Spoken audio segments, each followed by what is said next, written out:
Assalamualaikum warahmatullahi wabarakatuh. Alhamdulillahirabbil alamin. Untuk pekan ini kita sudah masuk ke surat An-Nasr. Ya, insyaallah akan kita sebutkan tentang surat An-Nasr, mengenal surat An-Nasr, dan dilanjutkan dengan mentalakikan surat An-Nasr. Sebelum kita talaki, kakak akan bacakan tentang surat An-Nasr. Apa sih surat An-Nasr itu? An-Nasr itu artinya pertolongan. Surat An-Nasr terdiri atas 3 ayat dan termasuk ke dalam golongan surat-surat yang diturunkan di kota Madinah atau surat Madaniyah. Surat ini turun setelah surat At-Taubah. Kenapa sih disebut dengan An-Nasr? An-Nasr ini diambil dari perkataan Nasr yang terdapat pada ayat pertama surat ini. Sekarang kita langsung talaki ya. Dimulai dari isti'adzah. Setiap kali selesai membaca, adik-adik boleh langsung mengikuti. A'udzu billahi minasyaitonir rajim. A'udzu billahi minasyaitonir rajim.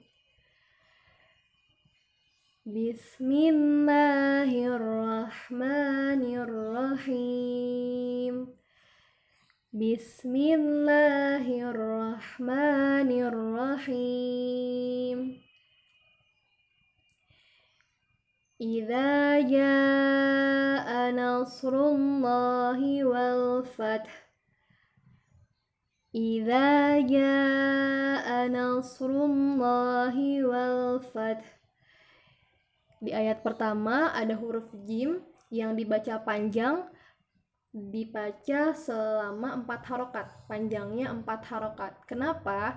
Karena di huruf jim ini, di huruf alifnya ada tanda bendera, tanda alis ya, yang di depannya ada huruf hamzah. Jadi setiap kali menemukan huruf yang ada tanda benderanya di depannya huruf hamzah, maka dibaca 4 harokat. Oleh karena itu, ketika membaca jim di surat An-Nasr ayat pertama ini harus lebih panjang dari huruf za yang sebelumnya. Idza jaa nasrullahi. Kata nasrullah ada huruf sha yang sifatnya tebal. Jadi harus dibaca dengan tebal dengan cara lidah kita letakkan di bagian bawah dan ujung lidahnya hampir mendekati gusi gigi seri bagian bawah atau gusi gigi yang bawah. Nasrullah. Dan di kata Allah harus langsung disampaikan huruf lam tasydidnya. Jangan sampai kata Nasrullah bercampur dengan huruf waw. Contoh yang salah, Nasrullah. Nah, itu tidak boleh ya. Jadi langsung ketika baca rullah, ujung lidah kita diletakkan atau ditempelkan ke langit-langit mulut kita. Nasrullahi, nasrullahi. Idza jaa nasrullahi wal fath. Nah, di ujungnya di ayat 1 ada huruf ta, sukun, dan ha yang bertanda dhammah. Karena ha-nya di akhir ayat, maka meskipun bertanda dhammah, kita membacanya dengan merubah huruf ha-nya seperti membaca huruf ha bertanda sukun. Oleh karena itu, cara membacanya ta-nya harus terdengar dan ha-nya juga harus terdengar. Idza jaa nasrullahi wal fath. Lanjut ke ayat yang kedua. Wa ra'aitan nasa yadkhuluna fi dinillahi afwaja. Di ayat kedua ada nun bertanda tasydid. Jadi setiap kali bertemu dengan nun bertanda tasydid, cara membacanya harus ditahan dulu selama 3 harokat atau 3 ketukan. Wa ra'aitan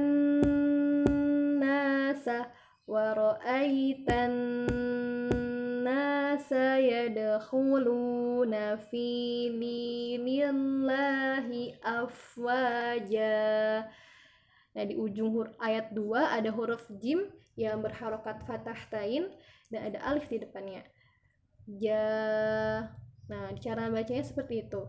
Jadi ketika kita menemukan huruf yang bertanda fathah tain di akhir ayat, maka cara membacanya seperti membaca huruf ja berharokat fathah yang dipanjangkan, dan panjangnya selama 2 harokat. Waro'aitan nasa yadkhuluna fi dinillahi afwaja. Di ayat yang ketiga, kita lanjutkan ya. Fasabbih bihamdi rabbika wastaghfir innahu kana tawwaba. Di ayat ketiga ada ha bertanda sukun, maka harus terdengar sifat tipisnya karena ha keluar dari tenggorokan bagian tengah. Jadi ketika kita tekan tenggorokan bagian tengah kita, maka akan terasa getaran ketika membaca huruf H, terutama ketika sukun seperti di ayat 3 ini. Fasabbih bihamdi rabbika wastaghfir. Nah, di kata wastaghfir, go-nya jangan sampai memantul ya, karena go ini bukan huruf yang ketika sukun dipantulkan. Cara membacanya, keluarkan huruf go-nya dari tenggorokan bagian atas. Wastaghfir. Jadi insya Allah ketika membaca go di tenggorokan bagian atas sudah keluar dari tenggorokan, maka tidak akan terdengar pantulan. Wastaghfir. Nah, di ujung di kata wastaghfir itu ada hak bulat atau hak yang sifatnya tuh tebal. Jadi harus terdengar sifat ketebalannya. Dan karena hak ini keluar dari tenggorokan bagian bawah. Wah, banyak ya huruf tenggorokan. Nanti kita pelajari lebih lanjut. Wastaghfir fasabbih bihamdi rabbika wastaghfir innahu. Nah, ada nun bertanda tasydid, jangan lupa ditahan selama 3 harokat. Innahu kana tawwaba. Ada waw bertasydid, dimasukkan ke huruf waw dan mulut kita dimajukan sedikit. Tawwaba. Jadi longgar mulut yang bergerak.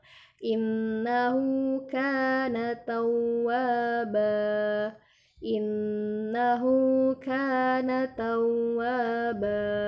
Diulangi ya dari basmalah. Bismillahirrahmanirrahim. Idza jaa nasrullahi wal fath wa ra'aitan nasa yadkhuluna fi dinillahi afwaja. Fasabbih bihamdi rabbika wastaghfir innahu kana tawwaba. Shadaqallahul azim. Artinya, dengan menyebut nama Allah yang Maha Pengasih lagi Maha Penyayang. Apabila telah datang pertolongan Allah dan kemenangan, dan kamu lihat manusia masuk agama Allah dengan berbondong-bondong, maka bertasbihlah dengan memuji Tuhanmu dan mohonlah ampun kepadanya. Sesungguhnya Dia adalah Maha Penerima Taubat. Maha benar Allah dengan segala firman-Nya. Jadi, isi dari surat An-Nasr ini secara singkat adalah janji bahwa pertolongan Allah akan datang dan Islam akan mendapat kemenangan. Perintah dari Allah agar kita bertasbih memujinya dan meminta ampun kepadanya dikala terjadi peristiwa yang menggembirakan. Jadi ketika kita mendapatkan kenikmatan, kebahagiaan, kegembiraan, kita harus ingat untuk bersyukur kepada Allah. Contohnya, ketika kita mendapatkan kebahagiaan, kita mengucapkan Alhamdulillah, atau kita melihat sesuatu yang indah, kita mengucapkan Masya Allah. Nah, jangan sampai lupa ya. Baik, terima kasih atas perhatiannya. Kurang lebihnya mohon maaf. Wassalamualaikum warahmatullahi wabarakatuh.